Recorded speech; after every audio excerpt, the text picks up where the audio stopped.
अस्सलाम वालेकुम, welcome to the शेरामान ला क्लासेस। दोस्तों, आज दोबारा हम अपनी लेक्चर का आगाज़ करते हैं और आज इस क्लास में जिस टॉपिक को मैं आप लोगों के साथ डिस्कस करता हूँ ये रिलेटेड है कि जब कोई शख्स फोत हो जाए और उसके बैंक में अमाउंट हो या किसी कंपनी में शेयर्स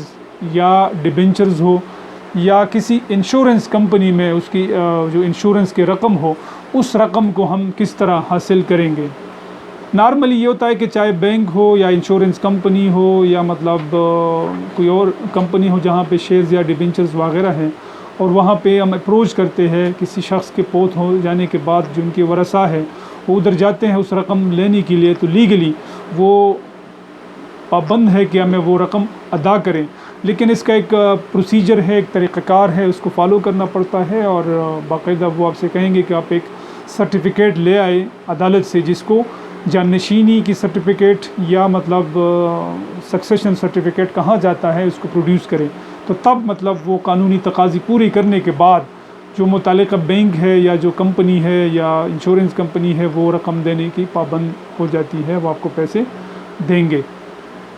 दोस्तों, ये जो कानून है जाननशीनी का या जिसको हम सक्सेशन बोलते हैं, ये चूँकि पाकिस्तान एक इस्लामी मुल्क है तो इस पे ये इस्लामी कानून लागू है। और ये इस तरह है कि इसको हम तरका बोलते हैं। तरका क्या है? तरका जब कोई शख्स फोत हो जाए, चाहे उसके मूवेबल प्रॉपर्टी हो या इमूवेबल प्रॉपर्टी हो, तमाम प्रॉपर्टी को हम तरका बोलते हैं। और जो तरका है इसका एक ख़ास प्रोसीजर है, और इस ख़ास प्रोसीजर पे जो इनहेरिटेंस लॉ में है, इस्लामिक इनहेरिटेंस लॉ में है, उस प्रोसीजर के तहत वो रकम दी जाती है। तो दो तरह की प्रॉपर्टीज़ होती है, एक मूवेबल प्रॉपर्टी, एक इमूवेबल प्रॉपर्टी। मूवेबल प्रॉपर्टी से मुराद बैंक में जो रकम है, या जिस तरह मैंने बता दिया कि इंश्योरेंस कंपनी में या सेविंग्स है किसी स्टेट बैंक में अगर आपके है या किसी और बैंक में है, तो वो तमाम चीज़ें जो पैसों से रिलेटेड है और कैश है या मतलब रकम है या मतलब किसी और शक्ल में वो है लेकिन रकम है, अमाउंट है, तो उसको हम मूवेबल प्रॉपर्टी कहते हैं। इमूवेबल प्रॉपर्टी से मुराद वो तमाम मतलब आपकी दुकान, मकान या प्रॉपर्टी, ज़री ज़मीन वगैरह।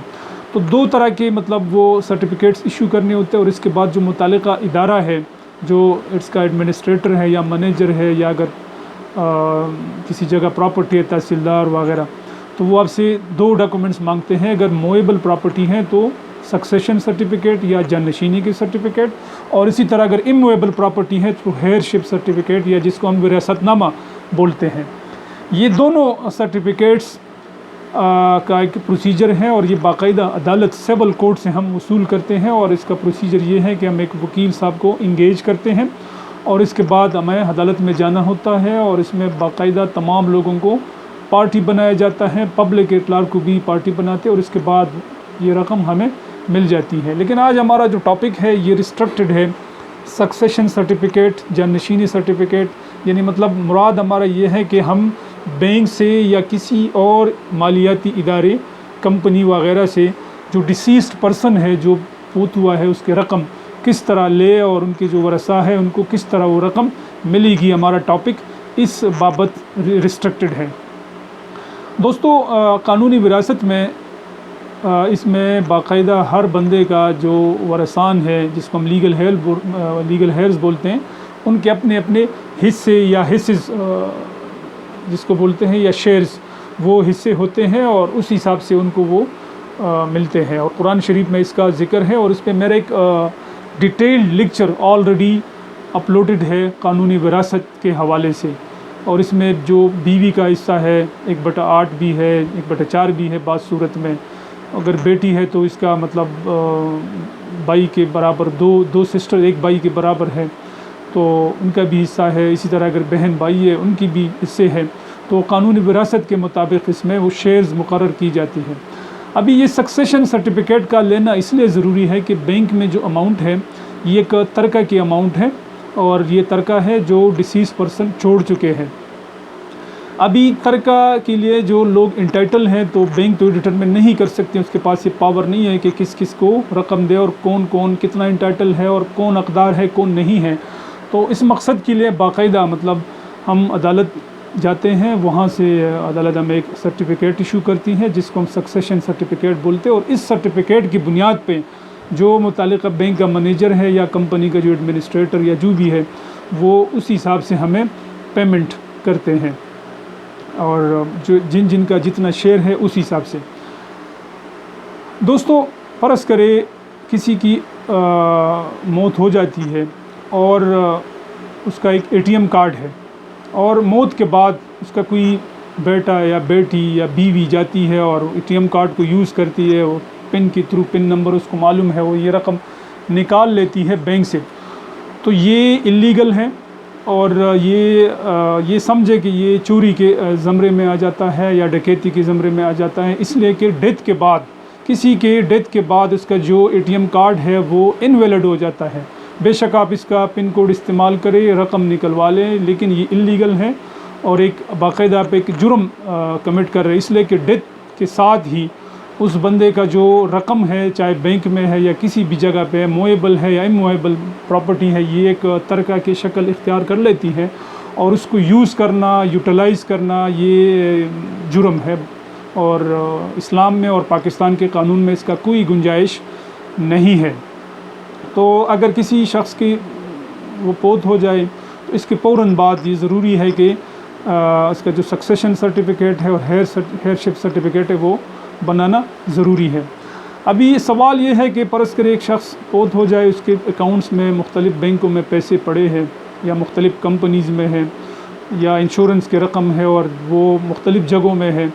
तो फिर इसका क्या तरीक़ाकार है? तो सिंपल तरीक़ाकार है कि आप अदालत में जब जाएंगे तो इन तमाम अकाउंट्स का और जहाँ जहाँ उनका वो अमाउंट पड़ा है उसका आप ज़िक्र करेंगे एक ही दावे में, और एक ही जिसका एक ख़ास प्रोफार्मा होता है जो फिल करना पड़ता है उस दावे के लिए, उसमें ज़िक्र करेंगे। और फिर मतलब जितना भी रकम है वो टोटल रकम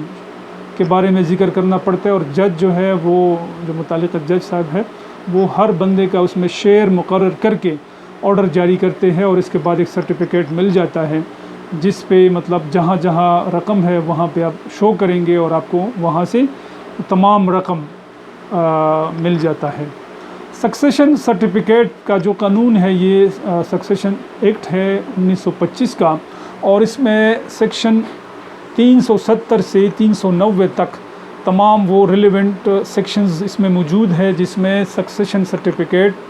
इसका इशुवेंस, इसका प्रोसीजर और कौन कौन से डॉक्यूमेंट्स इसमें दरकार है इसका ज़िक्र मौजूद है। लेकिन मुख्तसरन मैं आपको थोड़ी सी चीज़ें इसमें बता दूं कि सक्सेशन सर्टिफिकेट के लिए ये है, उस कानून में इसका ज़िक्र मौजूद है कि डिस्ट्रिक्ट एंड सेशन जज वो जारी करेगा, लेकिन अभी ये पावर है सिविल कोर्ट को, और जब हम एप्लीकेशन दे देते हैं तो सीनियर सिविल जज के नाम से वो एप्लीकेशन हम फाइल कर देते हैं। ये पावर डेलीगेटेड है सीनियर सिविल जज को, और जो जो डॉक्यूमेंट्स रिक्वायर्ड है उसमें आप बैंक के स्टेटमेंट लगाएंगे, अगर एक बैंक में पैसे तो एक बैंक, अगर ज़्यादा है या इंश्योरेंस कंपनी है, जहाँ जहाँ मतलब वो अमाउंट है उसका ज़िक्र करेंगे और स्टेटमेंट्स आप लगा देंगे। साथ साथ जो डिसीज़्ड पर्सन है उसका डेथ सर्टिफिकेट, और जितनी भी लोग क्लेम करते हैं उनके तमाम शनाख्ती कार्ड्स, और FRC जो नादरा एक फॉर्म इशू करती है जिसमें तमाम लोगों के फैमिली के डिटेल्स होते हैं वो भी लगाना पड़ता है। और इसके बाद ये सारा काम आप एक वकील के थ्रू करें तो आप लोगों को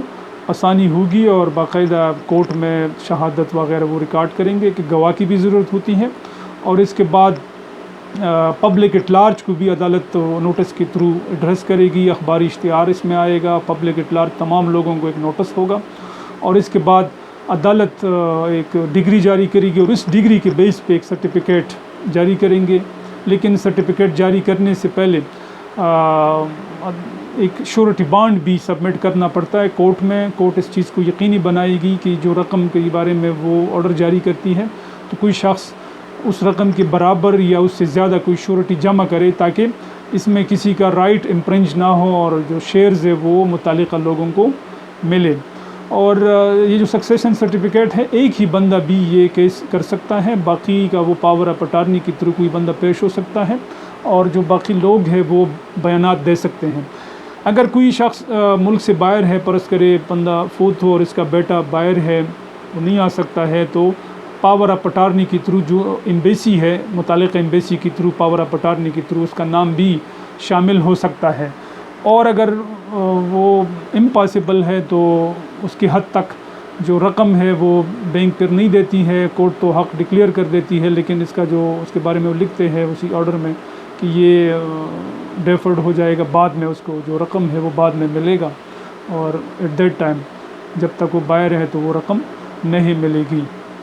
इसी तरह अगर परस करे किसी शेयर होल्डर की जो डिसीज का कोई वारिस है, लीगल वारिस है, उसकी डेथ हो चुकी होती है तो कोर्ट इसका जो शेयर है वो डिक्लेयर करेगी, लेकिन इसके बाद वो जो मुतालिका अमाउंट है वो दोबारा वरसा में तकसीम की जाएगी और बाकायदा इसका जो परसेंटेज है अदालत उस सर्टिफिकेट में उसको शो करेगी कि ये इतनी इतनी अमाउंट है। दोस्तों इसमें एक अहम पॉइंट ये भी है कि परस करे एक डिसीज्ड पर्सन पाकिस्तान से बाहर है और वहाँ पे उसका अकाउंट है, तो फिर उसका क्या तरीक़ाकार है। तो फिर तरीक़ाकार ये है कि अगर at the time of death वो बाहर है, परस करे यूके में है और यूके में उसकी डेथ हो जाती है, तो फिर यूके के कानून के मुताबिक ये जो रकम है ये मिलेगी पाकिस्तान में जितने भी उसके वरसा है। और वो जो अदालत है, आप मुतालिका अदालत को अप्रोच करेंगे एम्बेसी के थ्रू, और इसके बाद जो शेयर्स है वो तमाम वरसा को मिलेंगे और इसका एक प्रोसीजर है वो पूरा वो अडॉप्ट किया जाएगा। सक्सेशन एक्ट में इसका डिटेल मौजूद है। लेकिन अगर परस करे एक बंदा है और इसका रकम किसी गैर मुल्क में है, परस करे यूके में, अमेरिका में है, और डेथ पाकिस्तान में हो जाए, तो फिर कानून ये है कि इस पे पाकिस्तान का कानून लागू होगा और पाकिस्तान की अदालत में हम जाएंगे और सेम प्रोसीजर रिपीट किया जाएगा और एम्बेसी के थ्रू उस बैंक से रब्ता किया जाएगा, वहाँ से स्टेटमेंट ली जाएगी, और जब सर्टिफिकेट आपको इशू हो तो एम्बेसी के थ्रू आप इसको एम्बेसी में जमा करेंगे और एम्बेसी के थ्रू आपको वो तमाम रकम मिल जाएगी। तो दोस्तों ये लेक्चर जो मैंने डिलीवर किया ये मैं समझता था कि ये इम्पोर्टेंट है, इसलिए कि बहुत सारे लोगों की डेथ हो जाती है और इसके बाद ख़ासा कॉम्प्लिकेशंस का सामना करना पड़ता है। एक पॉइंट इसमें मैं मज़ीद ऐड करूं वो ये है कि अक्सर लोग बैंक में किसी को नॉमिनेट करते हो, कहते हैं फ़ला बंदा हमारा नामिनी है और बीवी है या बेटी है जो भी है, तो नॉमिनेट करते हैं और उनका ख्याल ये होता है कि मेरे मरने के बाद ये रकम उसको मिलेगी। तो ये इसका कोई इस तरह नहीं है, सिर्फ ये फॉर्मेलिटी है, चूँकि एक तरह की रकम है और इस पर इस्लामिक लॉ लागू है, कुरान शरीफ में इसका जिक्र है और फिर पाकिस्तानी कानून के मुताबिक मिलेगा। मतलब किसी को नॉमिनेट करने से या ना करने से कोई फ़र्क नहीं पड़ता है। तो इस पॉइंट को भी मैंने आप लोगों के साथ क्लियर किया। तो इसके साथ ही मैं अपना ये लेक्चर ख़त्म करता हूँ। Thank you so much. अल्लाह हाफ़िज़।